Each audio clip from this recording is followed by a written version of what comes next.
L'extase. Elle m'a invité chez elle pour passer du temps avec elle. À mon arrivée, elle est allée me chercher à boire dans un bar du quartier. À son retour du bar, elle était toute chaude comme si quelqu'un l'avait excitée là-bas. Quand je cherche à savoir ce qui se passe, elle me dit et je cite, « Ne me pose pas de questions. Je veux que tu m'emmènes dans la chambre, ou sur la table de la cuisine, ou sur le canapé, je m'en fous, mais je veux que tu me prennes. Que tu me fasses l'amour. Je veux que tu me dévastes. » Je lui tends une main ferme et rigoureuse. Je l'amène alors dans la chambre. À l'intérieur, juste un lit et une petite table, rien d'autre. De quoi d'autre aurais-je besoin? Je la regarde scrupuleusement sans dire un mot. Elle est envoûtée, impressionnée, maladroite. Mes yeux la déshabillent. D'un pas rapide, je me retrouve à quelques centimètres de son visage. Elle ressent le souffle de ma bouche, l'odeur d'un parfum musqué envoûtant. Elle est prise dans mes filets. Je passe alors une main dans son cou écartant les quelques mèches de cheveux chatouilleuses. Mes lèvres douces et charnues descendent le long de sa clavicule puis remontent doucement derrière son oreille. Elle a des frissons dans tout le corps et la chair de poule commence à apparaître dans son décolleté. Mon autre main descend le long de sa poitrine puis passe sous son pull caressant ses hanches et son dos.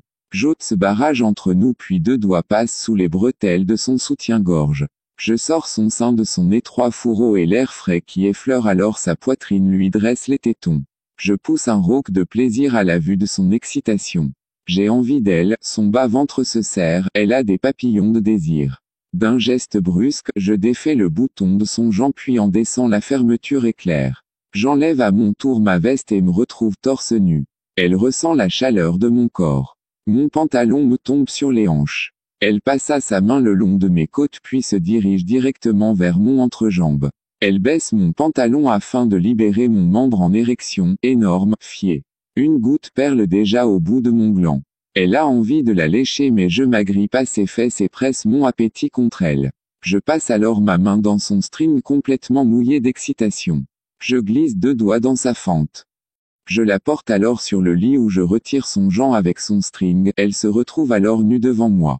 Son clitoris palpite, elle a envie que je jouisse en elle, elle le veut. Elle s'agrippe alors à mon tour et m'attire vers elle, au plus près d'elle. Son humidité est tellement conséquente que je la pénètre sans difficulté. Je commence alors des va-et-vient tantôt rapides, tantôt lents. De ma main libre, je caresse son clitoris prêt à exploser. Elle sent les palpitations de ma bite au fond d'elle. Nous sommes connectés. Je ne la baise pas. Je lui fais l'amour. Tout son corps commence à trembler, elle ne sait plus où elle ne sent plus son corps, seulement la jouissance qui parcourt sa chair et son âme. Je jouis à mon tour et mon visage s'écroule dans son cou. Une larme coule de ses yeux. Je lève la tête et pose un baiser sur sa joue salée. Abonnez-vous à la chaîne YouTube Les Histoires de Mougouli 5G+.